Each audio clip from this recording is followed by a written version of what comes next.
Okay friends, ఇక్కడ preview video చూశారు కదా. ఇలాంటి వీడియోస్ ఈ మధ్య ఇన్స్టాగ్రామ్ రీల్స్లో చాలా ట్రెండింగ్ అవుతున్నాయి. మీ ఫొటోస్తో కూడా ఈ విధంగా వీడియో ఎడిట్ చేసుకోవచ్చు మీరు చాలా ఈజీగా.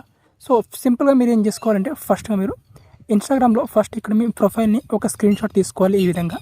సో ఈ విధంగా స్క్రీన్ షాట్ తీసుకున్న తర్వాత నెక్స్ట్ ఇక్కడ ఏం చేసుకోవాలంటే విఎన్ యాప్ని ఓపెన్ చేసుకోవాలి.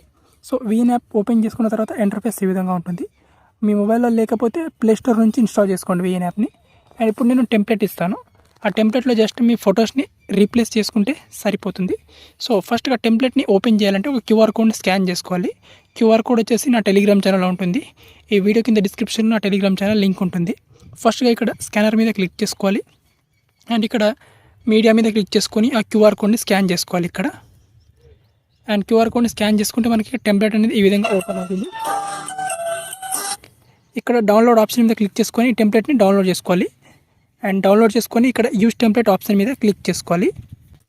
యూజ్ టెంప్లెట్ ఆప్షన్ మీద క్లిక్ చేసుకున్న తర్వాత ఫస్ట్లో వచ్చేసి మీరు ఇన్స్టాగ్రామ్లో మీ ప్రొఫైల్ ఉంటుంది కదా, ఆ ప్రొఫైల్ ఫోటోని స్క్రీన్ షాట్ తీసుకోండి. ఆ ఫోటోని ఫస్ట్ ఇక్కడ యాడ్ చేసుకొని రీప్లేస్ చేసుకోండి ఈ విధంగా. అండ్ రీప్లేస్ చేసుకున్న తర్వాత అండ్ ఇప్పుడు వచ్చేసి మీ ఫొటోస్ని యాడ్ చేసుకోండి. ఓకే, సో ఇక్కడ నేను నా ఫొటోస్ యాడ్ చేసుకుంటాను.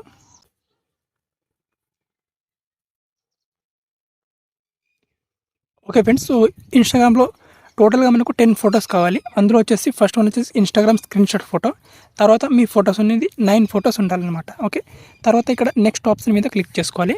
అయితే ఇక్కడ వీడియో అనేది క్రియేట్ అవుతుంది. 1 సెకండ్ వెయిట్ చేయండి ఇక్కడ. ఓకే ఫ్రెండ్స్, ఇక్కడ వీడియో అనేది క్రియేట్ అయిపోయింది. ఒకసారి నేను ప్లే చేస్తాను చూడండి.